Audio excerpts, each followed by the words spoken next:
अस्सलाम वालेकुम नाज़रीन, आप देख रहे हैं सच्ची खबर। एक भाई उस्मान, माफ़ कीजिएगा 2 दिन से वीडियो नहीं बनाया, तो तबीयत बहुत ज़्यादा ख़राब थी।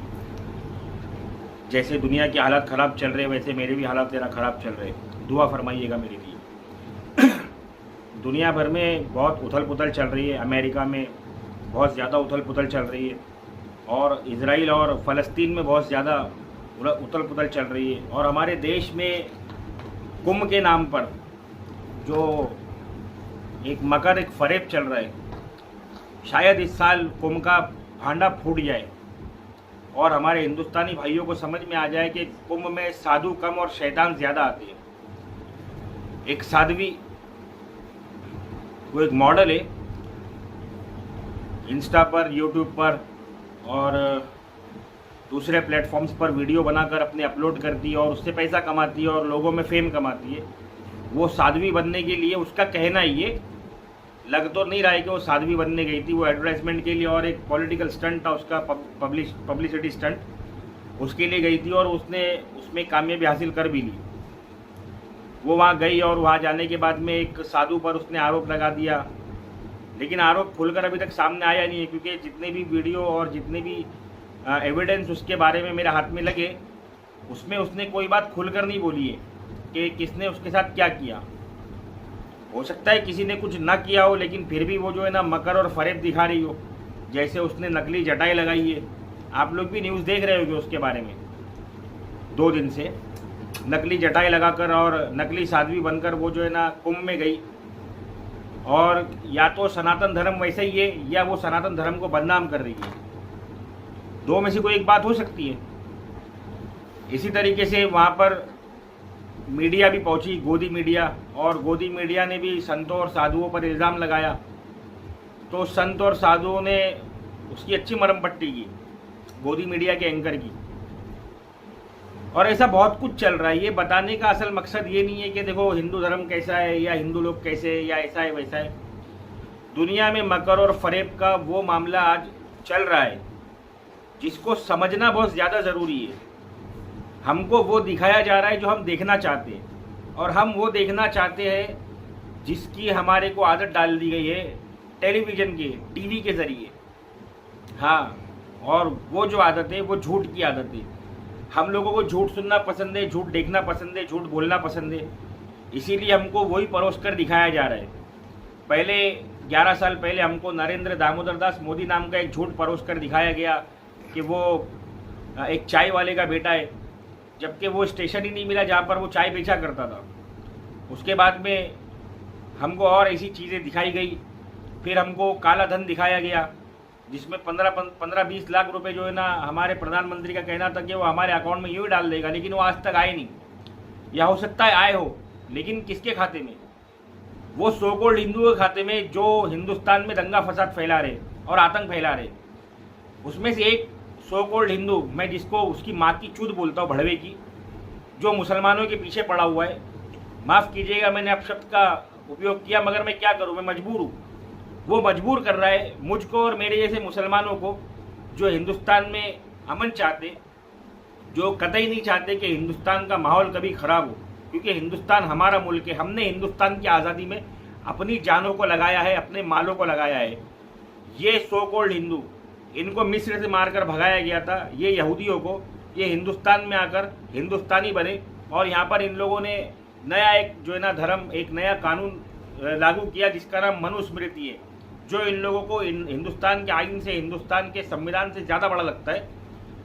उसका प्रचार करने वाले और उस पर अमल करने वाले ये लोग, इनमें से एक ये यति नरसिंहानंद चरसबोती, इसका कहना है कि हिंदुस्तान जो है ना, मुसलमानों का 1 इंच जगह भी हिंदुस्तान में नहीं है, उनको पाकिस्तान मिल चुका है। इसके बाप ने पाकिस्तान दिया था, मोहम्मद अली जिन्ना ने पाकिस्तान मांगा था, या वल्लभ पटेल और नेहरू ने मिलकर और हिंदूवादियों ने मिलकर जो है ना मोहम्मद अली जिन्ना को इस बात पर भड़काया था।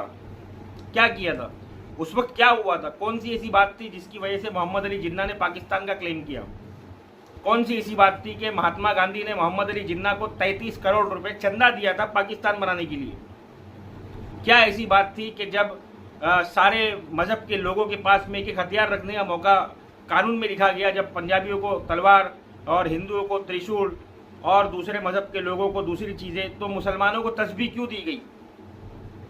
क्या मुसलमानों के साथ में आज़ादी मिलते ही, जिसको ये लोग आज़ादी बोलते हैं 1947 15 अगस्त की, असल में वो देश का बंटवारा था, वो मुसलमानों को ख़त्म करने की साजिश थी हिंदुस्तान के अंदर, जिसको मोहम्मद अली जिन्ना समझ नहीं पाया। और मोहम्मद अली जिन्ना ने मकर और फरेब को सुनकर, मकर और फरेब को देखकर, क्योंकि दुनिया उस पर चल रही है ना, पाकिस्तान ले लिया। तो यहाँ से कुछ मुसलमान जो थे वो पाकिस्तान की ओर कूच कर गए, जिनके खानदान के लोग वहाँ रहते थे। किसी मुसलमान ने कभी हिंदुस्तान को नहीं छोड़ा।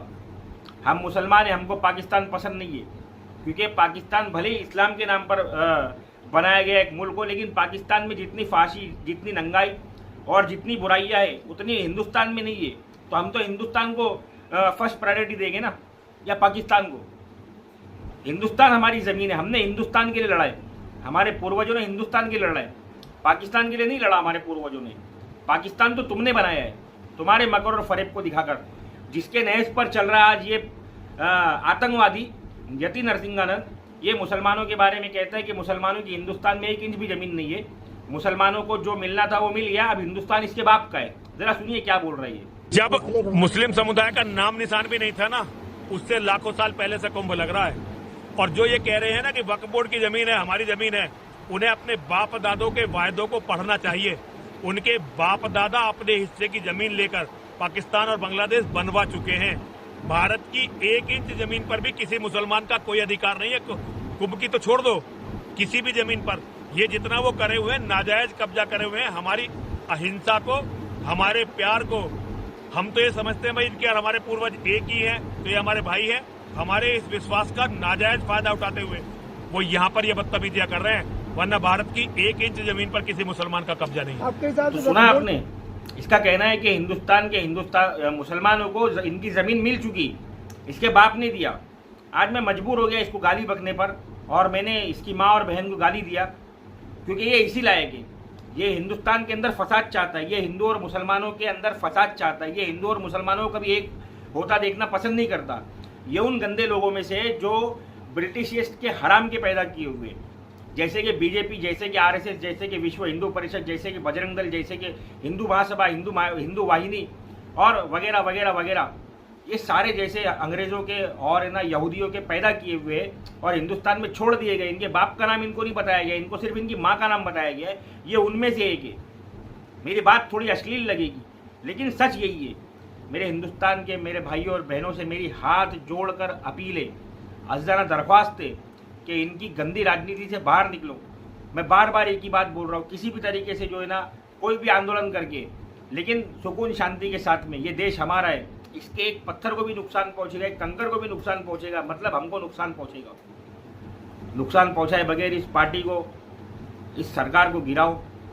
आज अमेरिका ने भी बता दिया इस बात को कि नरेंद्र दामोदर दास मोदी कितना बड़ा कमीना आदमी है, कितना बड़ा दोगला आदमी है, कि डोनाल्ड ट्रंप की दोस्ती दिखा दिखाकर, डोनाल्ड ट्रंप से फाइनेंस उठाकर अपने गुजरातियों को अमेरिका में इलीगल तरीके से इमिग्रेंट्स करवा कर वहाँ पर जो है ना उनको बसा कर ये पैसे कमा रहा था और नाम कमा रहा था, और हिंदुस्तान के लोगों को बेवकूफ़ बना रहा था कि अमेरिका में मेरा दंगा पेट बचता है। इसने उसकी पूरी धज्जियाँ उड़ा दिया डोनाल्ड ट्रंप के साथ गद्दारी करके। आज डोनाल्ड ट्रंप ने अंबानी को तो इनवाइट किया है कल के लिए, कल 20 तारीख है, लेकिन इसने मोदी को इनवाइट नहीं किया। पता चल गया डंका बजता है या डंका फट चुका है। मेरी बात समझ में आई हो तो मेरे वीडियो को ज़रूर आगे बढ़ाएं, इसको लाइक करें, इसको शेयर करें। अस्सलाम वालेकुम वरहमतुल्लाहि